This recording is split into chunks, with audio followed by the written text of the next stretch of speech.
রাসূল করিম সাল্লাল্লাহু আলাইহি ওয়াসাল্লাম তারা কিভাবে নামাজ পড়েছিলেন, আজকে আমরা সেই কথা ভুলে গিয়েছি।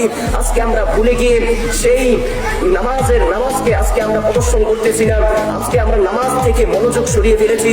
অথচ হযরত ওমর রাদিয়াল্লাহু তাআলা আনহুর দিকে তাকিয়ে দেখো, হযরত উসমান রাদিয়াল্লাহু তাআলা আনহুর দিকে তাকিয়ে দেখো, হযরত আলী রাদিয়াল্লাহু তাআলা আনহুর দিকে তাকিয়ে দেখো, হযরত হুসাইন রাদিয়াল্লাহু তাআলা আনহুর দিকে তাকিয়ে দেখো, তারা কিভাবে নামাজ পড়েছেন। অথচ আমরা আজকে কিভাবে নামাজ পড়তেছি। হে মুসলিম যুবক, আজকে তোমরা কোথায় আছো? আজকে তোমরা কিভাবে নামাজ পড়তেছো? হযরত ওমর ফারুক রাদিয়াল্লাহু তাআলা আনহুকে যখন তিনি নামাজ পড়তেছিলেন, নামাজ পড়ারত অবস্থায় তার আগের একটি কাফের শত্রু, কাফের নয় বরং সে মুসলমান হয়েছিল, পরবর্তীতে মুসলমান হওয়ার পর সে খঞ্জর নিয়ে তিনি যখন নামাজ পড়তেছিলেন, যখন নামাজ পড়ার মধ্য দিয়ে যখন ওই মুসলমান শত্রুটা তার সাথে গাদ্দারি করে হযরত ওমর ফারুক রাদিয়াল্লাহু তাআলা আনহু এর পিছনে এসে খঞ্জর মেরেছিল, তখন তার শরীর দিয়ে, তখন তার পেটের দিয়ে রক্ত জর্জরিত হচ্ছিল। তখন এই মুহূর্তে তিনি বলেছেন যে তোমরা পিছন থেকে নামাজ আরেকজন পড়িয়ে নাও।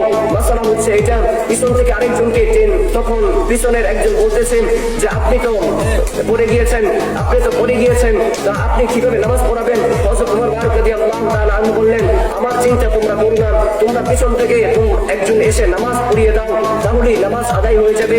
যখন পিছন থেকে একজন এসে নামাজ পড়িয়ে দিচ্ছিল, নামাজ পড়ানোর পর, নামাজ শেষ হওয়ার পর হযরত ওমর ফারুক রাদিয়াল্লাহু তাআলা আনহু তার পেটের মধ্য দিয়ে জর্জরিত রক্ত বের হচ্ছে। তখন তিনি বলতেছেন তোমরা কি নামাজ শেষ করতে পেরেছো? তখন তিনি এই অবস্থায় তিনি মৃত্যুবরণ করবেন, মৃত্যুর মুখে তারপর তিনি এই কথা বলতেছেন, নামাজের প্রতি কত আগ্রহ ছিলেন তার, নামাজের প্রতি কত মনোযোগ ছিলেন তার, নামাজের প্রতি কত আগ্রহ ছিলেন। তিনি নামাজ শেষ করার পর তিনি এই জর্জরিত রক্ত নিয়ে বলতেছেন যে তোমরা কি নামাজ শেষ করেছো নাকি?